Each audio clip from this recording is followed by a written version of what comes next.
Bonsoir à tous, madame, monsieur. Bienvenue sur la LAN Broadcasting System et dans votre émission Le Monde ce jour. Le monde bouge justement, l'Afrique aussi. Le Cameroun n'est pas en reste. En Libye ce jour, justement, une attaque a été perpétrée devant la commission électorale. 12 morts sur le carreau. C'était une contestation du processus électoral dans ce pays, un pays fantôme, depuis la mort du colonel Muammar Kadhafi. Au Cameroun, justement, c'est la session de plein droit du Sénat qui se poursuit ce soir. C'était la remise des attributs. Et du coup, le débat qui est campé sur l'utilisation ou l'importance du Sénat, tout au moins c'est le cumul des mandats qu'on a vu dans cette session de plein droit. On va en parler, on va aborder toutes ces questions au cours de cette édition, mais aussi la question des biens mal acquis, la question de la monnaie africaine, bien d'autres questions du développement africain. Et ce soir, tapis rouge pour un invité, vous allez le découvrir tout à l'heure.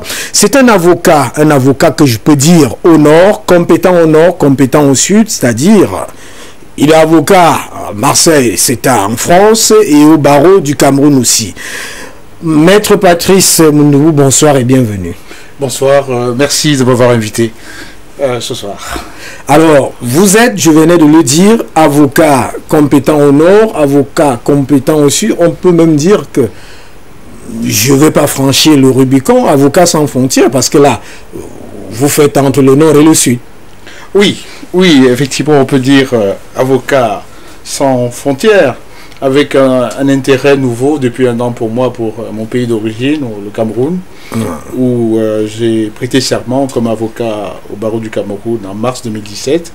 Et depuis un an, je redécouvre mon pays et je suis fier d'avoir fait cette démarche puisque je trouve que le Cameroun valait la peine qu'on s'y intéresse. Alors, on va se poser la question de savoir, c'est la première fois que vous passez sur la LAN Broadcasting System.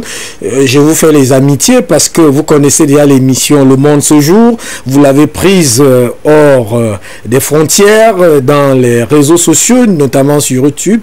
Qui est Maître Patrice Moundou?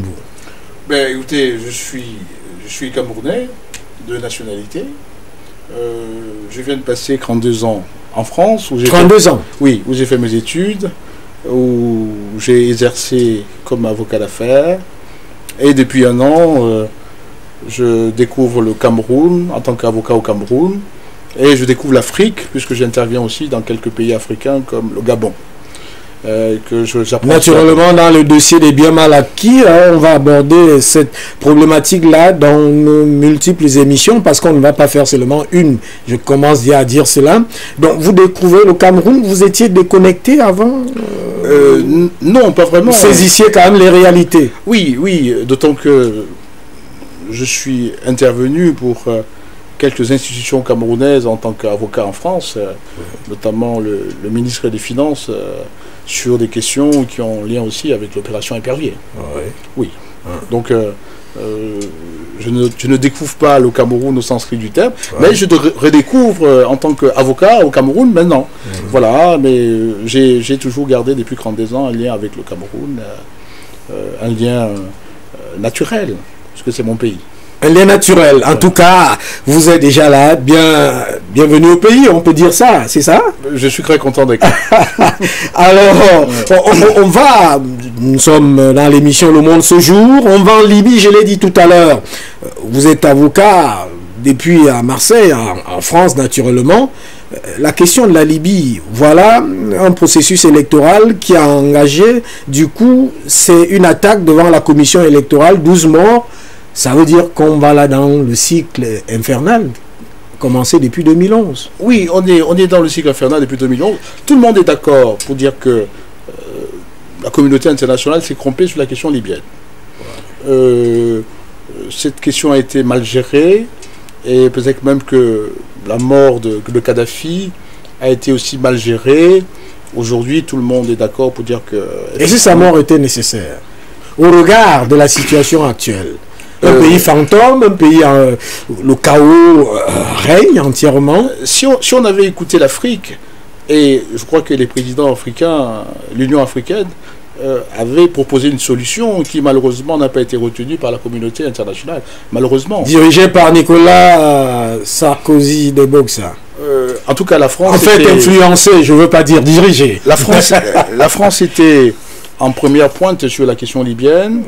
Ouais. Et je crois que le président Idriss Déby a l'occasion souvent de le rappeler qu'on n'a pas écouté la voix africaine dans cette affaire. Comme d'ailleurs, c'est malheureusement souvent le cas. Les solutions africaines, c'était de trouver une sortie négociée pour le président Kadhafi, ouais. Parce que la Libye est un point central de l'équilibre pacifique de toute la sous-région. Et donc, en brutalisant cet équilibre, on subit aujourd'hui les conséquences. Et effectivement, la paix en Afrique passe par le retour de la paix en Libye. Et on ne sait pas comment faire aujourd'hui. Et c'est possible, on sort là du système d'esclavage, parce qu'il y a un phénomène d'esclavage qui s'est installé. Maintenant, il y a un négociateur qui a balisé les pistes pour un processus électoral, mais voilà, on bute avec les attaques et des morts à... Oui, le président Sassou Nguesso s'est beaucoup impliqué pour trouver les points de paix et d'équilibre pour que la machine reparte. On se rend compte que les efforts de l'Afrique sur cette question-là ont du mal à aboutir et l'actualité le prouve encore. De mon point de vue, la question libyenne doit être prise au sérieux, avec des Africains bien sûr, mais avec toute la communauté internationale, dans la recherche d'une solution plus durable et plus sérieuse que celle qu'on sent un peu dans ces balbutiements. Balbutiements, qu'est-ce que vous pensez, on sort de ce sujet? Est-ce que les élections qu'on veut organiser sont une solution? En tout cas, dans le cadre d'une approche démocratique, les élections sont toujours les bienvenues, oui. Mais à condition que on ait un point d'accord sur le contrat social. Ah oui, sur le contrat social. Oui. Vous parlez comme Jean-Jacques Rousseau. Le fondement de la vie ensemble repose sur le contrat social. Les Libyens doivent être d'accord pour vivre ensemble, et puis la communauté internationale doit les aider à définir le contrat qui va les lier pour les années à venir. Pour les années à venir, l'après-Kadhafi doit être un consensus des Libyens d'abord sur le vivre ensemble. Ce qui paraît un peu difficile parce que le pétrole coule là-bas à flot et des milices, des bandes et des milices sont installées. Il y a deux camps qui s'affrontent pour l'exploitation de ce pétrole, et même cette communauté internationale a les yeux rivés dans cette exploitation. C'est pas l'affaire de demain là. Oui, c'est une difficulté qui n'est pas nouvelle, puisque avec l'Irak on a connu la même dislocation du tissu social et politique en raison d'une guerre qui a été imposée à ce pays. On se retrouve dans les mêmes proportions de dislocation.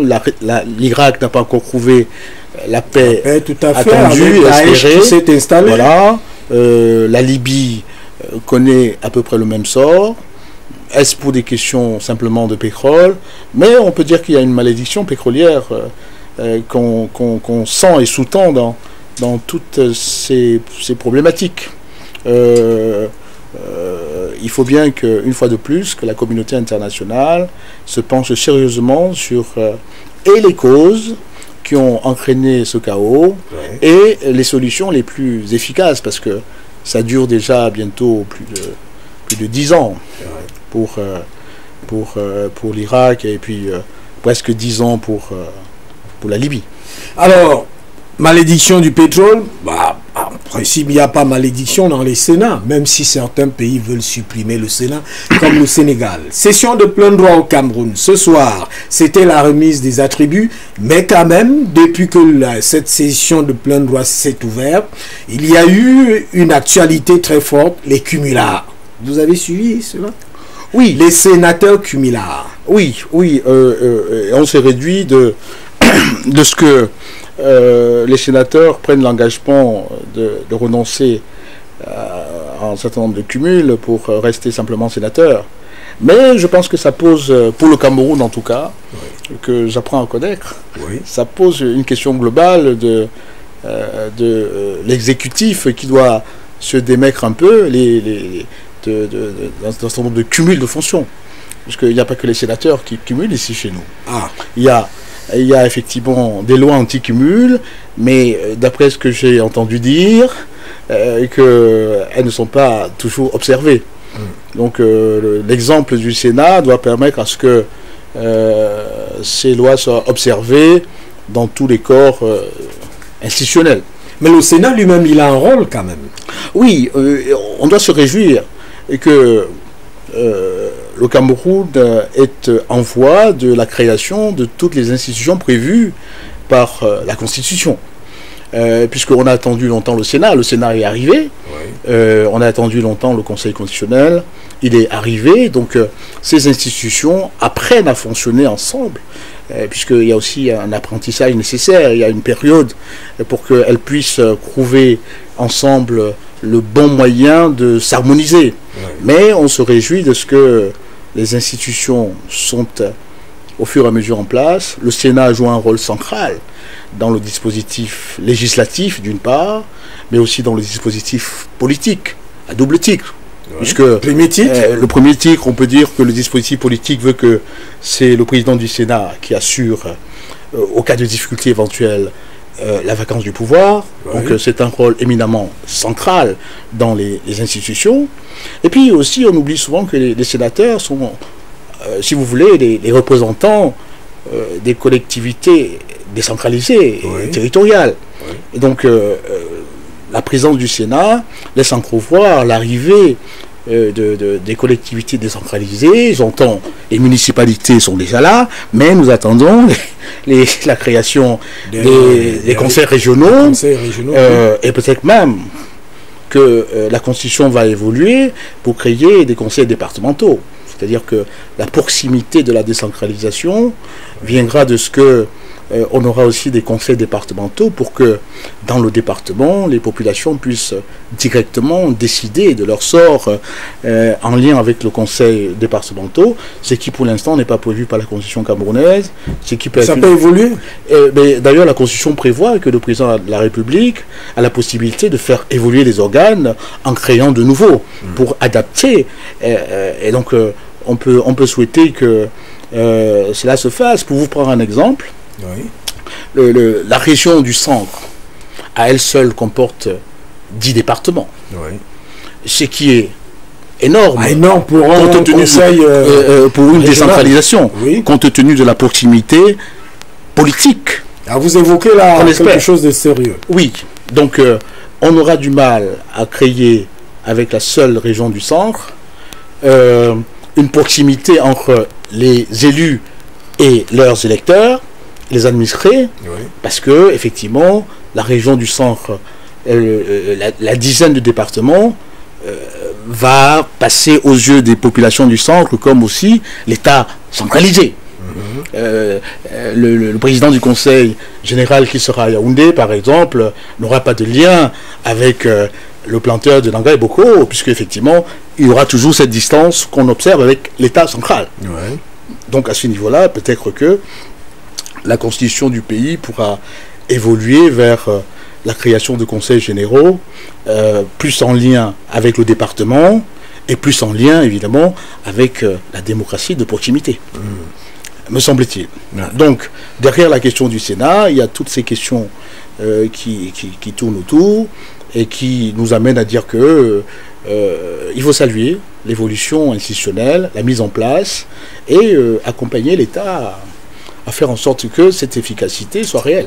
Mais il y a notre lourdeur. Vous évoquez là des obstacles et des pesanteurs qui sont tout à fait réels, mais qu'on ne voit pas assez.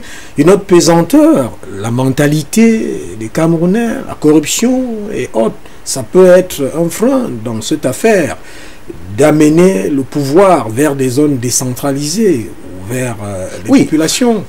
Oui, en tout cas, on constate déjà que dans la gestion des affaires du pays, on a ce nœud gordien, cette pointe dans le pied, qui est le détournement de fonds publics. Oui.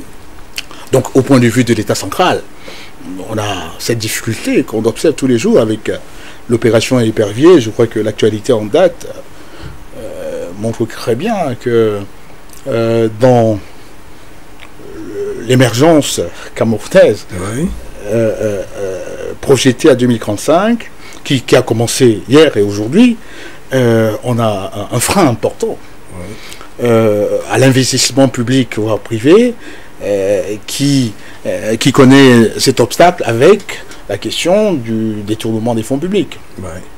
Et on voit que le pays cherche des solutions. Il y a un certain nombre d'organes qui ont été créés par l'exécutif, la CONAC et OCRANIF, il y en a bien d'autres qui s'échinent tous les jours pour lutter contre la corruption. Je crois que dans les ministères, déjà, il y a des commissions anticorruption qui s'organisent elles-mêmes, mais il n'en reste pas moins que la dernière actualité, l'arrestation de quelques anciens responsables du pays, avec des sommes évoquées qui sont assez problématiques, vient dire que la lutte ne fait que commencer. La lutte ne fait que commencer. Me semble-t-il. Me semble-t-il, puisque lorsqu'on fait le bilan, l'opération Épervier était censée être certes sanctionnateur, mais aussi une opération préventive. La peur du gendarme, etc. Et vous estimez que la peur du gendarme n'est pas encore très bien installée là? Puisque ceux qui devaient jouer les gendarmes, c'est-à-dire l'exécutif, nous sont présentés comme, enfin pour certains d'entre eux, la dernière actualité le montre, comme le mot à la mode ici, c'est prévaricateur. Comme des prévaricateurs. Gourmands. Puisque nous avons vu, et d'ailleurs, ça peut faire en sorte qu'on s'interroge un peu sur le dispositif juridico-institutionnel qui accompagne justement la lutte contre cette prévarication. Lorsque, me semble-t-il, de bonne foi, le pays a fait voter ce projet qui consistait à dire que on peut rembourser le corps du délit et se sortir à bon compte. Ça c'est une loi, ça? Oui. L'idée derrière ça, me semble-t-il, était effectivement de faire en sorte que cette opération puisse rapporter de l'argent volé. Rapporter l'argent volé. Or, dans les faits, ça peut être entendu et on ne peut pas ne pas aussi voir cette alternative dans l'analyse. Ça peut aussi vouloir, pour certains, être regardé comme une sorte d'impunité, d'appel du pied. Appel du pied pour jouer quelle balle? Mais pour jouer la mauvaise balle, c'est-à-dire que si vous avez détourné 1 milliard et que vous pouvez rembourser les 1 milliard, donc vous êtes fondé à pouvoir détourner. Il n'est pas exclu que certains peuvent penser que dès lors qu'ils ont la possibilité de rembourser et se sortir à bon compte, ils ont peut-être l'autorisation implicite de le faire. Cette loi-là est comment je pourrais dire, épervicide. Épervicide. Ça veut dire que elle peut tuer l'opération elle-même. Elle peut tuer l'esprit. L'esprit de l'opération. L'esprit de l'opération, puisque derrière l'opération, c'est d'abord l'esprit, me semble-t-il. En tant que juriste, l'esprit a la même importance que la lettre. Mais l'esprit est le fondement de la valeur qui motive la recherche d'une disposition, qui motive un État à agir avec attente d'un certain nombre de résultats. Tout à fait. Donc, l'idée qui était bonne au départ, qu'on a dans un certain nombre de pays, la question de la transaction pénale est connue de la France, est connue des États-Unis, et donc la transaction pénale, le fait d'ailleurs dans le nouveau code pénal, la sanction-réparation, le nouveau code pénal camerounais, la sanction-réparation, si je suis d'accord pour réparer le préjudice que je vous ai causé, on peut éviter mon emprisonnement. Enfin, la société ne peut pas se passer de ce genre de solution. Mais, me semble-t-il, le combat contre les prévarications... qui était pourtant d'installer la peur. Qui était d'installer la peur. Les dégâts. De limiter les dégâts. Parce qu'il va du contrôle de l'investissement public et privé pour créer la dynamique de notre pays au point de vue infrastructurel, au point de vue des emplois. Il faut industrialiser le pays, il faut accompagner le financement des PME, etc. Donc, lorsque il y a un obstacle aussi important à l'efficacité de cette politique, on doit fondamentalement s'interroger. Ça devient pas seulement une question juridictionnelle, mais la question de la prévarication est éminemment une question politique. Éminemment une question politique. Je crois d'ailleurs, pour chuter là-dessus, oui. Parlant de questions politiques, je pense que peut-être que notre constitution devrait, je dis ça comme ça, mais à la réflexion, peut-être que notre constitution devrait consacrer à cette question quelques paragraphes. Quelques paragraphes. C'est un juriste qui parle. En tout cas, on vous a compris. Après cette analyse, on va revenir constamment sur cette problématique. Vous venez d'évoquer quelque chose là avec une très belle explication de comment on peut avoir rendu cette opération épervicide, c'est-à-dire qu'on lui dote des moyens de combat, mais qui sont tués à l'intérieur par ces dispositions. Oui. Dans cette approche épervicide, c'est moi qui viens de dire le mot. C'est une invention. Au regard de votre analyse. C'est une invention que je salue.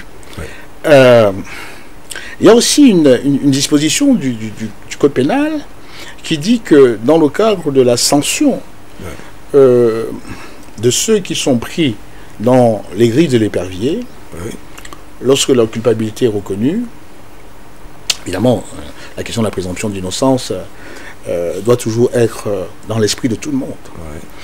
Lorsque on a été reconnu coupable, il y a une disposition qu'on doit appliquer systématiquement, la confiscation des biens. À la confiscation des biens. Oui. Il paraît, à vérifier, mais il paraît que c'est une disposition qui n'est pas systématiquement appliquée dans toutes les affaires qu'on connaît. Dans toutes les affaires opérations épervier. Alors que la confiscation, si ma lecture du code pénal n'est pas fausse, est obligatoire. La confiscation est obligatoire, maître, on va souvent y revenir. C'était un sujet d'entrée, mais qui nous amène dans la gestion des collectivités décentralisées avec cette lourdeur des détournements, de la corruption, où l'on sait déjà que la peur du gendarme a disparu.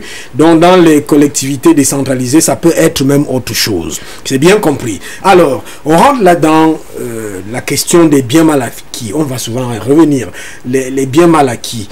Aujourd'hui, lorsqu'on regarde cette grosse question qui s'est installée, il y a eu des arrestations, des interpellations, des dignitaires africains, et ça se passe, vous connaissez bien cette affaire. Qu'est-ce qui crée ce concept des biens mal acquis? Écoutez, le concept de biens mal acquis est un concept qui a été créé, je crois, par les médias au départ. En France, puisque la question des biens mal acquis vient un peu dans l'actualité française autour des années 2004-2005. Avec les noms des présidents africains, Omar Bongo, Denis Sassou Nguesso, Obiangema Bazogo, et bien d'autres. Une association française, Transparency International France, s'estimant légitime de par son objet, a cru devoir saisir, porter une plainte, plus exactement, contre quelques familles présidentielles africaines sous ce prétexte que elles avaient utilisé les fonds publics pour se constituer un patrimoine privé et personnel. Et ce patrimoine privé personnel logé où? Principalement en France, pour ce qui concerne la procédure des biens mal acquis, des biens dits mal acquis en tout cas, en France. Pour moi, c'est un constat. On constate que ces biens ont été comme ça pris et logés là-bas pendant un temps. Oui. Et cette association, accompagnée de quelques Africains, a pensé qu'elle pouvait donc demander la sanction de ces personnes, en même temps que demander la confiscation de ces biens au profit de la France. Au profit de la France? Oui. Pourquoi au profit de la France? Les biens sont les biens de qui? Justement, ça pose une question juridique, mais une question politique en même temps. Oui. Question juridique. Question juridique, généralement, c'est celui qui a subi le préjudice dans le cas de l'opération Épervier, la confiscation des biens, et pour que l'État, voilà, l'État soit réparé du préjudice financier, matériel, politique qu'il aurait subi par les prévaricateurs. Tout à fait. Et dans le cas des biens mal acquis? Dans le cas des biens mal acquis, si bien mal acquis il y aurait. Ah, parce que le terme lui-même est problématique. Oui, les Africains, les personnes visées contestent le fait d'être accusés d'avoir mal acquis des biens. Le mal acquis, c'est dans le détournement de fonds africains. C'est ça le mal acquis. Oui, mal acquis dans le détournement des fonds africains, c'est-à-dire de leur pays. Oui. Et pourquoi ça devient des biens français? Mais parce que l'incongruité dans cette affaire, c'est que le droit français n'a pas prévu dans ses dispositions le fait de reverser ces biens à l'Afrique. Les dispositions françaises prévoient que la France qui sanctionne, c'est la France qui confisque et les biens appartiennent désormais au Trésor public français. Attendez, est-ce qu'il y a justice dans cette affaire? Mais, je vous pose la question comme ça, je fais comme un profane. Enfin, une fois de plus... Est-ce qu'il y a justice? Parce que, dans le fond, on dit les biens ont été mal acquis. C'est les biens des Africains, des chefs d'État africains, donc du contribuable africain. Oui. Maintenant, pour réparer, ça devient des biens français. Il y a justice? Mais d'emblée, on peut dire que ça pose une question juridique, une fois de plus, et politique. Oui. Si cette action a été engagée pour rendre justice à l'Afrique, qui aurait subi quelques préjudices d'un détournement de fonds éventuel, tout le monde comprendrait que ces sommes reviennent à l'Afrique. Et l'argument suivant lequel il n'y a pas de disposition juridique qui permette à la France de reverser ces fonds à l'Afrique ne tient pas longuement. Elle ne tient pas longuement. Non. Non seulement... J'ai cru que vous allez dire qu'il tient. Non, je ne peux pas dire ça à l'analyse. Parce qu'en principe, je suis hébété là, je cherche à voir le rapport de justice. Oui, le rapport de justice est parce que la justice est entendue comme la réparation voilà, des préjudices. Voilà, la manifestation de la vérité et la réparation. La réparation des préjudices, en conséquence. Oui. Bon, donc l'Afrique, je parle au conditionnel bien sûr, qui aurait subi un préjudice du fait d'un détournement de fonds éventuel de la part de certains de ses dirigeants, devrait être le principal ou la principale bénéficiaire des sommes éventuellement confisquées. Or, ce n'est pas le cas. À l'état actuel des dispositions françaises et de la procédure des biens mal acquis, le dernier jugement en date est celui, en première instance tout au moins, de monsieur Obiangema, donc qui est contesté d'ailleurs, puisque ses conseils ont fait appel de la décision, mais la décision de sa condamnation à quelques l'emprisonnement avec sursis et la confiscation des biens, ces biens, pour l'instant, sont confisqués au profit de la France. Au profit de la France? Oui. Donc, on peut comprendre que les Africains et les Guinéens, qui avaient, à tort ou à raison, quelques sympathies politiques pour cette procédure, ils se sentent désabusés. S'en couvrent pour leur argent, bien sûr. Donc, ils se sentent abusés, je veux dire. Désabusés, abusés. Voilà, les deux. Les deux. Oui. Et donc, du coup, les Africains qui étaient d'enthousiasme pour cette opération commencent à se demander s'il est toujours bon de faire en sorte que ces dirigeants ou la famille de ces dirigeants et tout cela soit jugé ailleurs. Au fond, donc vous dites que ces biens sont désormais la propriété de la France? Oui, jusqu'à jugement devenu définitif. Mais pour ce qui concerne la première affaire qui a été jugée, effectivement, celle des biens mal acquis de Guinée équatoriale et du fils du président de Guinée équatoriale, Théodorin Obiang Nguema, le jugement parle de confiscation des biens, et cette confiscation est au profit du trésor public. D'ailleurs, la France a créé une commission de récupération de ces biens à son compte. Mais attendez, elle trouve un vide juridique, une loi qui n'existe pas pour pouvoir reverser les biens, mais elle crée une commission. Oui. Donc elle crée des lois en sa faveur ou des commissions en sa faveur, elle fait le contraire pour l'inverse. C'est pas une opération de vol? Excusez-moi les termes. Je me pose, je m'interroge. En tout cas, il y a un vide juridique tout à fait sérieux. Certaines organisations africaines et françaises sont en train de réfléchir à comment créer une sorte de consensus pour que des nouvelles dispositions françaises législatives interviennent au point de vue législatif, je veux dire, pour permettre effectivement que si ces décisions sont définitivement confirmées et que effectivement ces biens puissent être reversés à l'Afrique. C'est ce qu'on souhaite, tous. Alors, c'est ce que vous souhaitez? Oui. Si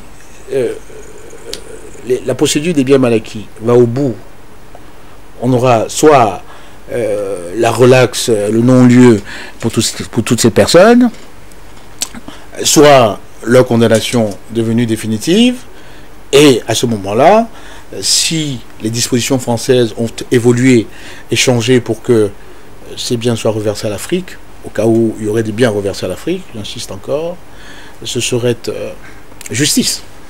Quelqu'un pourrait dire, dans cette affaire, avec l'éventualité de la confiscation des biens au profit de la France, parodie de justice.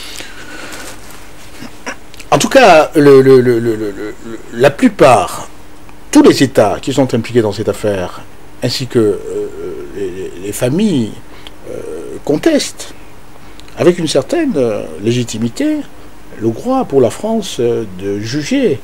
Donc il y a une contestation de la compétence du droit français à juger sur les biens mal acquis. Dites-moi un peu, maître, on va évoluer. Quand on regarde, peut-être qu'on fait une fixation française, mais il faut qu'on étende le cercle. Est-ce qu'il n'y a pas des dignitaires français, occidentaux, qui ont des biens, des fortunes en Afrique? Et pourquoi les Africains sont si timorés, si poltrons, pour ne pas dire voici aussi des biens mal acquis ici? Je dois dire que la France politique n'a jamais validé la procédure des biens mal acquis. Ah, la France politique n'a jamais validé? Oui, c'est-à-dire que le ministère de la Justice française, le procureur de la République, au départ, quand cette action a été engagée, a rejeté cette action comme non seulement non constituée, mais que l'association Transparency et les autres n'avaient pas compétence n'avaient pas qualité, plus exactement, pour poursuivre les chefs de l'État en question. Oui. Le ministère public français est allé jusque en cour d'appel et en cour de cassation pour faire valoir cela.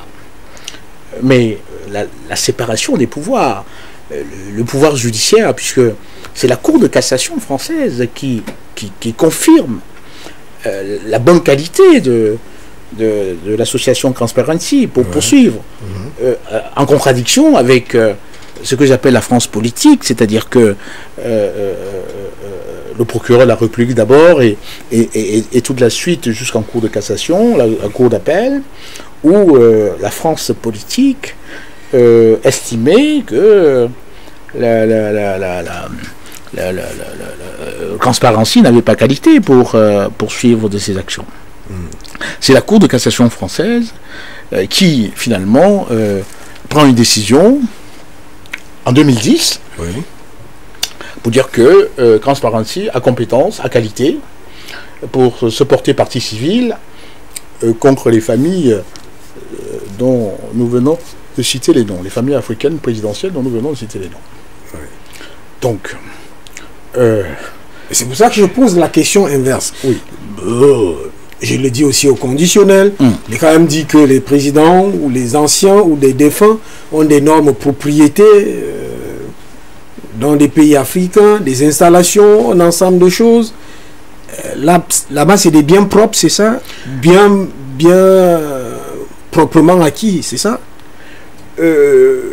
On pourrait difficilement dire ça, n'ayant pas mené une enquête pour savoir... Je parle au conditionnel, je m'interroge. On peut noter qu'aucune association africaine n'a pris l'initiative, comme Transparency, de poursuivre en Afrique des dirigeants européens qui auraient éventuellement investi en Afrique. Donc on peut déjà noter que la société civile ne s'en est pas...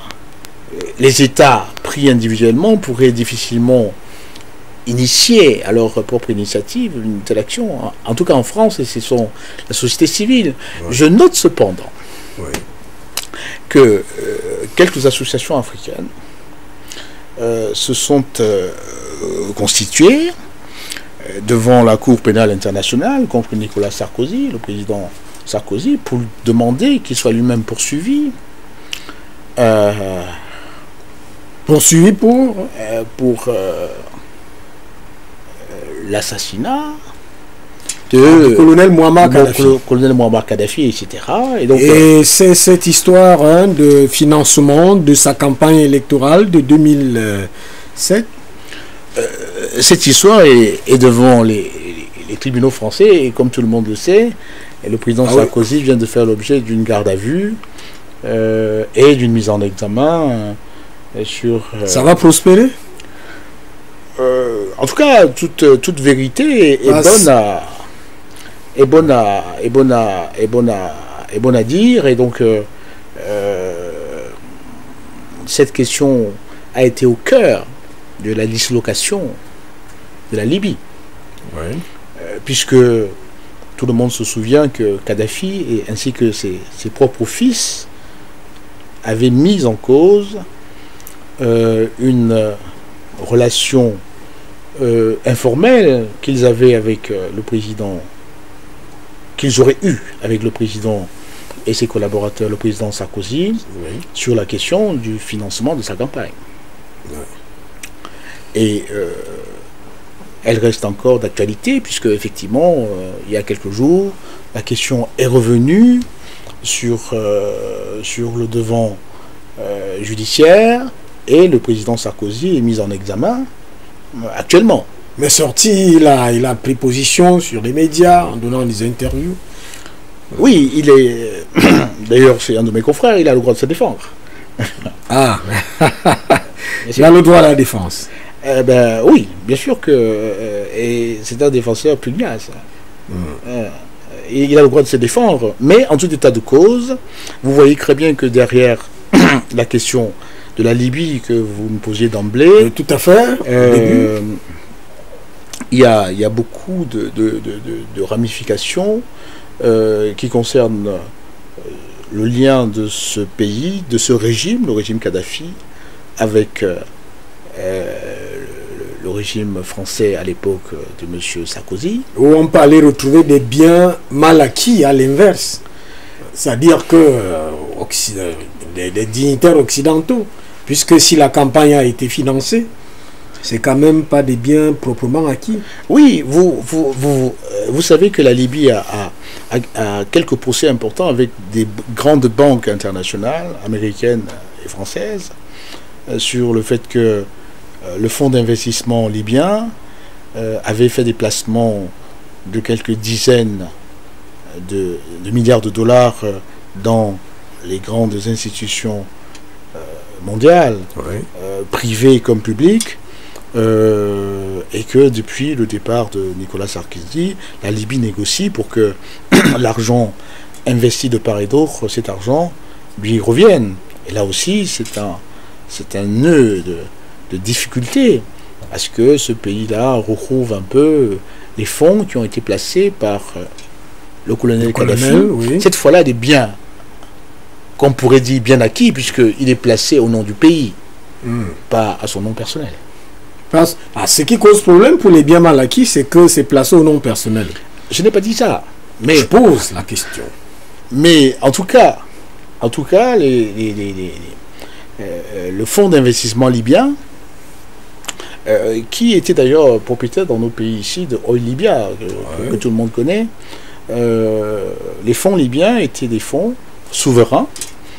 Bien des pays ont des fonds souverains. L'Angola, le Gabon, le Sénégal et quelques pays.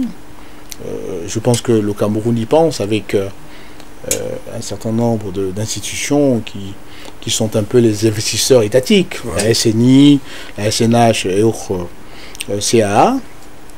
Ce sont des fonds souverains que ces États placent dans des grandes places boursières ou dans des grands capitaux pour les fructifier. Tout à fait. Et dans le cas de Kadhafi, il a placé des dizaines de milliards de dollars pour le compte de son pays.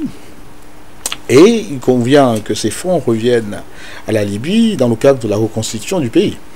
Alors, on est là sur le registre des biens mal acquis, sauf que ça me donne une autre interrogation pour qu'on essaie d'évoluer. C'est des procès qui risquent de se fondre en dilatoire dans la mesure de ce que ces biens seraient en bonne position, continuer à rester là où ils sont. Ces fonds-là. Oui. En tout cas, que dire? C'est une leçon que la France, peut-être malgré elle, envoie aux Africains, mais que les Africains devraient prendre. C'est une leçon. Oui. Il convient d'investir dans son pays, quoi qu'il arrive. Il convient d'investir dans son pays. Quoi qu'il arrive. Je pense que ça concerne et les hommes politiques et les hommes d'affaires africains. Il convient de donner une chance à son pays, puisque effectivement c'est dans les pays africains aujourd'hui que les taux de croissance les plus importants sont réalisés. Et investir dans son pays, lorsqu'on est africain, est toujours gagnant. Ouais. Si l'opération Épervier, quelles que soient ses injustices, l'opération Épervier d'une part, mais les biens mal acquis d'autre part, oui, peuvent permettre une plus grande réflexion. On a vu les sommes en milliards que le Cameroun a dépensées pour rechercher à l'étranger, des sommes qui pourraient avoir été cachées. Et sans retrouver d'ailleurs. En tout cas, peut-être une infime partie. Voilà, pour le compte rendu que la presse en a fait, c'était infime compte tenu des espoirs. Ouais. Ces sommes, si sommes il y en a, auraient mérité d'être investies en Afrique, au Cameroun pour ce qui nous concerne, pour créer des emplois, booster l'investissement privé comme public Aujourd'hui, on n'a plus besoin d'aller investir à l'étranger pour être en sécurité. Et je crois que l'opération épervier d'une part, les biens mal acquis surtout, les tribulations du fonds souverain libyen montrent que les Africains devraient gagner à investir dans leur pays, sur leur continent. Alors, ça c'est les biens mal acquis, on va certainement en revenir, hein, parce que oui. C'est ce qui est clair aussi, c'est que vous avez défendu beaucoup de dossiers, hein.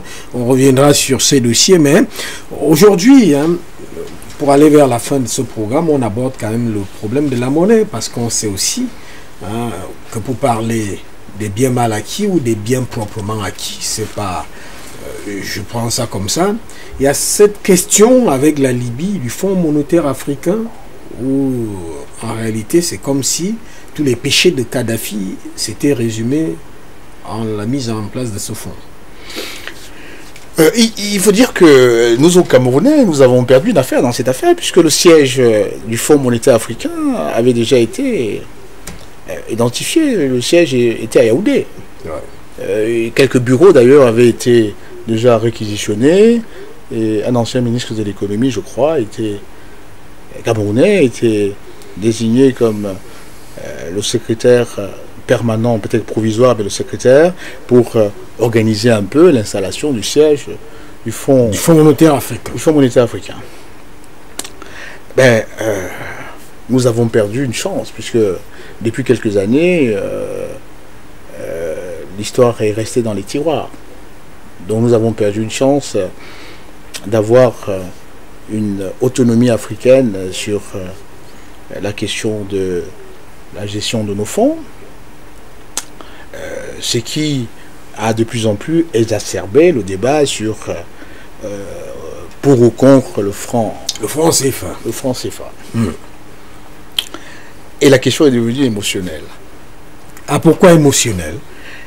Parce qu'on a retenu, me semble-t-il, son aspect politique qui est polémique à son aspect technique. Puisque vous savez qu'il y a 2 francs CFA. Oui. Trois même, voilà. Le franc CFA d'Afrique de l'Ouest, le franc CFA d'Afrique centrale et le franc comorien. Comorien, tout à fait.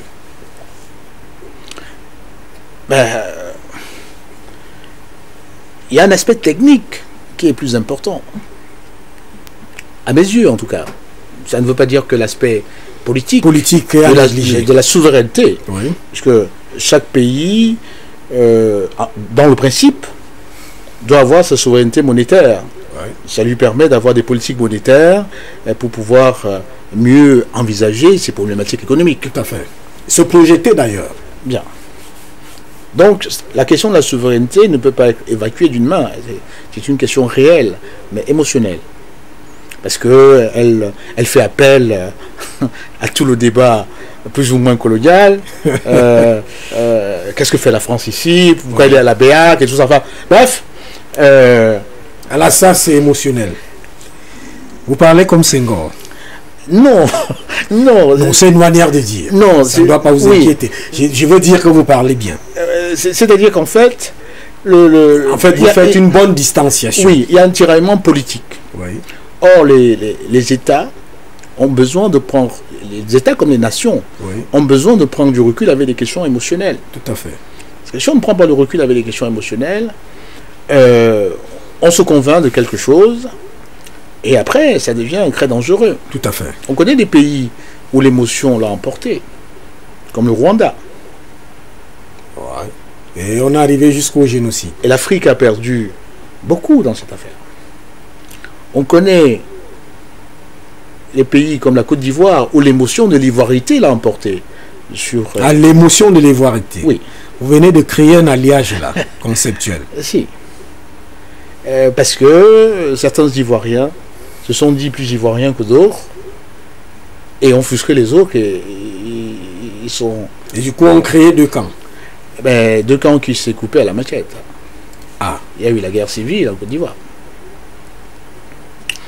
émotion aussi, récemment au Gabon, où sur le terrain politique, on a évoqué la paternité d'un président pour... La paternité ou la non-paternité. Voilà. C'était surtout la non-paternité d'un côté. Oui. Avec un livre de Pierre Péan, on doit le dire ici. Oui. Donc là aussi, me semble-t-il, c'était pour susciter aussi l'émotion d'un peuple. Effectivement, on voit très bien que un pays doit prendre une distance nécessaire avec les questions émotionnelles. Et la question coloniale est une question pour nous Africains émotionnelle. C'est pourquoi dès lors qu'on aborde nos rapports avec la France, ça devient émotionnel. Et la réflexion devient un peu, parfois, je dirais souvent même, biaisée par l'émotion. La question du franc CFA, lorsque on a pris le recul avec l'émotion, émotion nécessaire, je ne dis pas qu'elle n'est pas bonne, mais on prend le recul pour prendre des bonnes décisions. Tout à fait. Et dès lors que on prend du recul sur la question du franc CFA, on voit très bien que depuis 77 ans, puisque le franc CFA existe depuis 77 ans, 1939 je crois, depuis 77 ans, nos économies, d'abord coloniales et puis depuis les indépendances, se sont construites, arrimées autour de cette monnaie du franc CFA, mais arrimée avec la France. Donc on a fait chemin avec la France depuis 77 ans sur ces questions-là, parce que c'était un objet de régulation de nos économies, regardé par les pères fondateurs de l'Afrique, en tout cas comme tel. Un objet aussi, la monnaie, c'est aussi un objet d'amitié. D'amitié. Si je vous donne de l'argent, c'est parce que vous êtes mon ami. Si vous m'en donnez, c'est parce qu'on est amis. Donc, derrière la transaction monétaire... Là, le financier, l'avocat est parti, on a affaire à un financier. Je rappelle que vous êtes aussi expert finance internationale. Donc, l'amitié aussi se tient sur les questions d'argent, même dans les simples amitiés de tous les jours.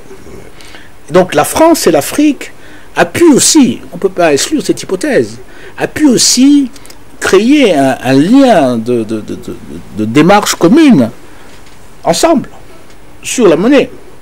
De sorte que c'est le franc français qui est un peu l'élément de solidité du franc CFA dans les transactions internationales. Aujourd'hui, la référence c'est l'euro. L'euro, oui. Mais tout ça découle aussi d'un certain nombre de liens anciens de 77 ans qu'on ne peut pas comme ça, d'une considération politique, quelque justesse émotionnelle ou émotionnelle. Je prête à votre lexique. Oui. Mais je dis très bien que les Africains qui demandent cette souveraineté sont légitimes à le faire. Ah, ils sont fondés. Ils sont fondés. Mais je disais simplement que la question de l'urgence n'est pas à ce niveau. Ah, l'urgence n'est pas à ce niveau. Oui, me semble-t-il. Les politiques. D'ailleurs, vous vous souvenez que le président Macron disait, à l'occasion d'un de ses voyages en Afrique, au Burkina Faso, au Burkina, que les pays africains qui veulent sortir n'ont qu'à... Ils sont libres. Ils sont libres. Ça veut dire quoi?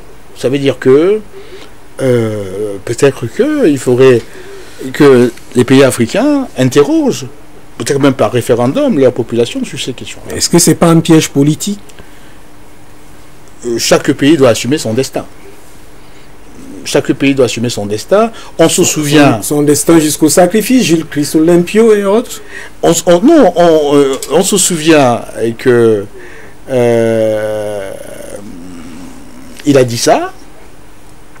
Les pays africains peuvent décider de prendre leur destin en main sur ces questions-là. Mais il me semble-t-il que l'Afrique doit organiser la question de sa monnaie, la réflexion sur la question de sa monnaie.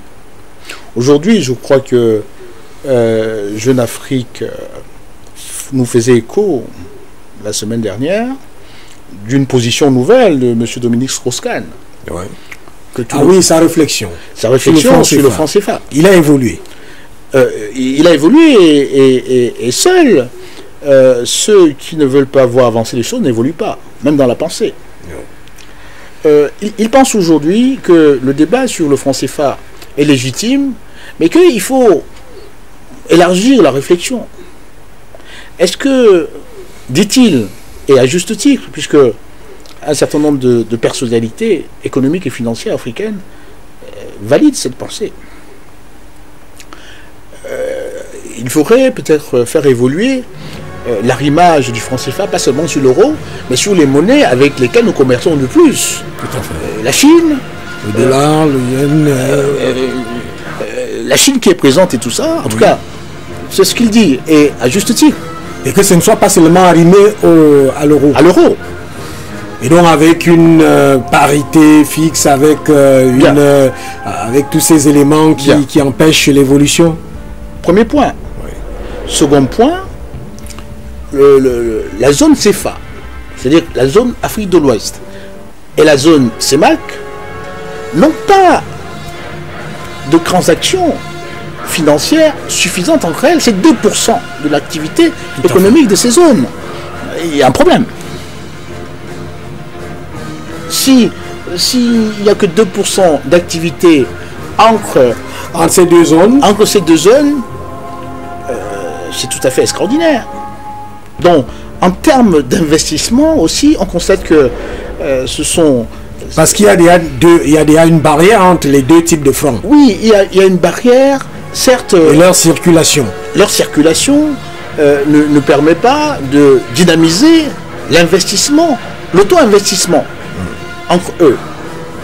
Donc, vous voyez qu'il y a des questions techniques qui répondent à une problématique d'appel à l'investissement privé dans notre région, d'une part, mais qui répondent aussi à une certaine régulation. La place de la France dans la BEAC ou dans la CEDEAO, ces questions-là aussi méritent d'être révisitées. Ne faut-il pas que, à la BEAC aussi, à côté de la France, certains, comme les Américains ou les Chinois, y entrent. Donc, on arrive à la fin de ce programme avec toutes ces explications. On a la question politique, on a la question technique. Il faut que l'Afrique choisisse l'urgence de l'heure. Vous êtes un financier, et je rappelle d'ailleurs que vous êtes désormais consultant ici. Ça ne va pas vous empêcher de souvent venir. Écoutez, tout le plaisir. Vous me faites ces amitiés. Tout le plaisir est pour moi et d'être ici à vos côtés pour parler de nos centres d'intérêt, enfin de ce qui nous motive le plus, l'Afrique, ses problèmes, comment modestement réfléchir à trouver quelques solutions ou apprécier celles qui sont déjà proposées par ceux qui se battent tous les jours sur place. Merci maître d'être venu, de vous être arraché à vos multiples occupations, d'être venu, merci une fois de plus. C'est moi qui vous remercie. Merci, en tout cas, madame, monsieur, vous l'avez constaté ici, un coup d'essai, un coup de maître. D'ailleurs, c'est avec beaucoup de soif et d'appétit, parce que les dernières explications entre cette distanciation de l'émotion, c'est pas souvent expliqué comme ça. Mais aujourd'hui, on a vu que c'est nécessaire dans la survie des États et dans leur développement et dans leur rapport avec le monde. Merci une fois de plus d'être venu, madame, monsieur. C'est terminé pour cette édition très conviviale, mais la première de maître Patrice Mulumbu sur la Dan Broadcasting System. Et dans cette émission Le Monde ce jour, je rappelle que c'est désormais notre consultant avec beaucoup d'amitié. Il peut être dans un avion du côté de Paris, mais il reviendra toujours. C'est terminé pour aujourd'hui. Le journal à vous full day, c'est à 19h, à 19h15 en piscine. À 20h, le grand journal en anglais, à 21h en français. Madame, monsieur, bonsoir.